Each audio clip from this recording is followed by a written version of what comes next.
एहसान किया है हम पे, हमें 2 सीटों को करना क्या है, वो भी पिक एंड चूज है। कल को अपने ही पावर में आएंगे तो अपने बंदों को ही लेके हम ये कहते हैं कि हमें कॉन्स्टिट्यूएंसी रिजर्व चाहिए। हमें भीख नहीं चाहिए कि आप हमें बोल रहे हो MLC की तरह हम 2 सीटें आपको देंगे, हमें भीख नहीं चाहिए। आज कश्मीरी पंडित समाज जो है वो रो रहा है अपने हक के लिए, इवन कश्मीर के लोग जो है वो रो रहे हैं अपने हक के लिए, क्योंकि कोई सुनवाई नहीं है। चले जाओ, इवन आप सेक्रेटरी जो तानाशाही इतनी बढ़ चुकी है, कोई सुनेगा नहीं आपकी, गरीब लोगों की कोई नहीं सुनता है वहां पे सेक्रेटरी में भी। चले जाइए, LG साहब तो आपसे मुलाकात करेंगे, लेकिन जो उनका ग्राउंड स्टाफ है वो आपसे कैसे किस वे में बात करता है। कॉन्स्टिट्यूएंसी कश्मीर के हम जो कश्मीरी पंडित है वो इलेक्शन फाइट करेगा, चाहे जो भी कैंडिडेट हो, चाहे मेल हो चाहे फीमेल हो या कोई भी, वो इलेक्शन कॉन्टेस्ट करेगा, इलेक्शन जीतेगा, कोई भी जीते जीते। वो कॉन्स्टिट्यूएंसी रिजर्व हमें चाहिए, हमें ये भीख नहीं चाहिए। आप हमें बोल रहे हो 2 सीटें हम रिजर्व करेंगे, हमें क्या करना है। कुलगाम के अंदर केलम गांव में शमशान घाट के ऊपर शॉपिंग कॉम्प्लेक्स, दुकानें यानी कि इलीगल कंस्ट्रक्शन की गई है। मेरे साथ बातचीत करने के लिए मौजूद हैं NCP के नेशनल स्पोक्स पर्सन इंजीनियर ऋषि कौल केलम जी।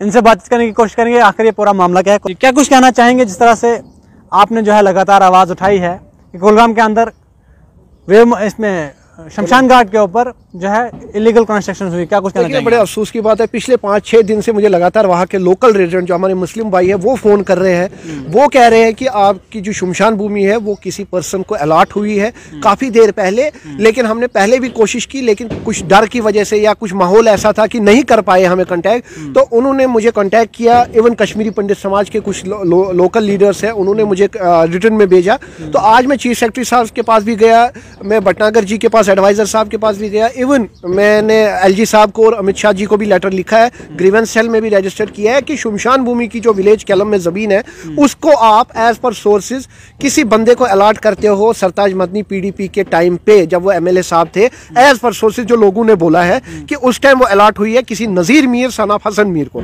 तो उसके बाद मैंने रेवेन्यू अथॉरिटी से बात की, उन्होंने मुझे बोला नहीं जी ये शमलात की जमीन जो थी वो हमने कुछ उसको दी है। मैंने कहा आपने शमलात की जमीन किस मतलब हैसियत में उसको दे दी, कल को कोई भी आएगा उसको गवर्नमेंट जमीन दे दोगे किस बेस पे, मुझे बताइए। आपने अगर किसी पर्सन को फेवर किया तो कैसे फेवर किया। आपने मंदिर की जमीन जो विलेज केलम में डिग्री कॉलेज के सामने मंदिर है उसकी चारों तरफ से जितनी जमीन थी वो भी लोकल रेजिडेंट जो वहां के कुछ लोग हैं उन्होंने कब्जा किया है। मुझे बताइए जो एक्चुअल लैंड है उस मंदिर की वो ये शो नहीं कर रहे कि कितनी लैंड है कितनी थी, यह बस इतना दिखा रहे मंदिर एज इट इज स्टिल खड़ा है, लेकिन जो उसके सराउंडिंग जमीन मंदिर की थी उस पे कब्जा है। केलम साहब, जिस तरह से जम्मू कश्मीर के LG इंतजामिया लगातार ये दावा कर रही है कि स्टेट लैंड पर यानी कि गवर्नमेंट की लैंड पर जो है किसी को भी इलीगल कंस्ट्रक्शन नहीं करने दी जाएगी, जिनके पास स्टेट लैंड पर जिन लोगों ने कब्जा किया उनको जो है छुड़ाया जाएगा। दूसरी तरफ जो है इस तरह से शमशान घाट पर जो है इलीगल कंस्ट्रक्शन हो रही है, लेकिन इंतजामिया जो है अभी तक कुछ एक्शन नहीं ले रही। नहीं, मैंने ऑनरेबल वहाँ तहसीलदार साहब से जो प्रेजेंट दिवसर के तहसीलदार है उनसे बात की, उन्होंने मुझे आश्वासन दिया है कि उस पर इंक्वायरी करेंगे, लेकिन मैंने बार बार रिटर्न में भी और बार बार अखबारों में भी बार बार न्यूज चैनल में भी बोला कि जो हमारे वहाँ के DC कुलगाम है बिलाल साहब, उनसे इस्तीफा लीजिए या उन पर इंक्वायरी बिठाइए, क्योंकि वो टोटली हर मामले में फेलियर है। उनको एडमिनिस्ट्रेशन क्यों सपोर्ट कर रही है उनको, क्योंकि जबकि कश्मीरी पंडितों की जो लैंड है वो वहाँ एनक्रोच हो रही है, वो टेम्परिंग हो रहे हैं, रिकॉर्ड बदले जा रहे हैं। DC साहब को पर्सनली मैंने 10 बार फोन किया, DC साहब कहते हैं हाँ मैं बस उस पर इंक्वायरी कर रहा हूँ,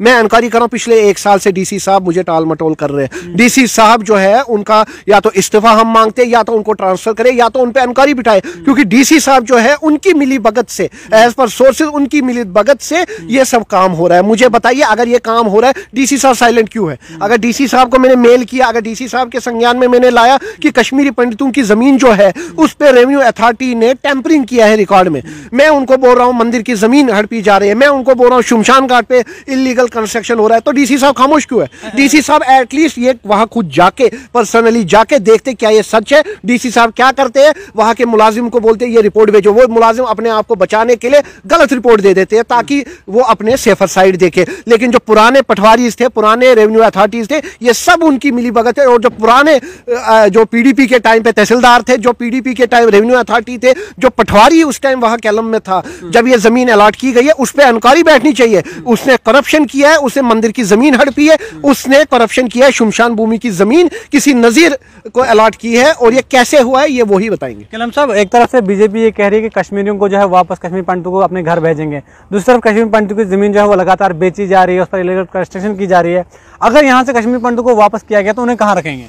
कहाँ रखेंगे, उसका जवाब तो देना। ये भाजपा बड़े बड़े स्लोगन करते हैं, नरेंद्र मोदी देश के हमारे प्रधानमंत्री बड़े बड़ा स्लोगन, अमित शाह जी कहते हैं हम बेटी बचाओ, अमित शाह जी कहते हैं कश्मीरी पंडितों की वापसी होगी, जम्मू के डोगरों में भलाई होगी, बड़ा कुछ होगा, नया इंडस्ट्री बनेगा, सब कुछ कहाँ है? बेरोजगारी नंबर 1 पे है, जमीनें छीन रहे हैं, सब कुछ। मुझे बताइए 370 के बाद हमें क्या मिला है? मुझे बताइए। आज हम रो रहे हैं अपने हक के लिए, आज कश्मीरी पंडित समाज जो है वो रो रहा है अपने हक के लिए, इवन कश्मीर के लोग जो है वो रो रहे हैं अपने हक के लिए, क्योंकि कोई सुनवाई नहीं है। आज आप सेक्रेटरी चले जाओ, इवन आप सेक्रेटरी जो तानाशाही इतनी बढ़ चुकी है, कोई सुनेगा नहीं आपकी, गरीब लोगों की कोई नहीं सुनता है वहां पे सेक्रेटरी में भी। इवन आप कहीं भी खाली में ऑनरेबल भटनागर साहब है, हमारे चीफ सेक्रेटरी साहब है, वो थोड़ी सुनवाई कर रहे हैं। बाकी जो स्टाफ आप देखिए क्या बर्ताव कर रहे हैं लोगों के साथ, एलजी साहब देखिए क्या बर्ताव, या बाकी देखिए। लेकिन ऐसे नहीं चलेगा। जो हायर अथॉरिटीज है मैं उनसे रिक्वेस्ट करता हूं कि आप ग्राउंड लेवल पे लोगों की समस्या देखिए। अब आप राजभवन चले जाइए, एलजी साहब तो आपसे मुलाकात करेंगे, लेकिन जो उनका ग्राउंड स्टाफ है वो आपसे कैसे किस वे में बात करता है? आखिरी सवाल आपसे, बीजेपी कह रही है कि मतलब हमने कश्मीरी पंडितों के लिए 2 सीटें जो है वो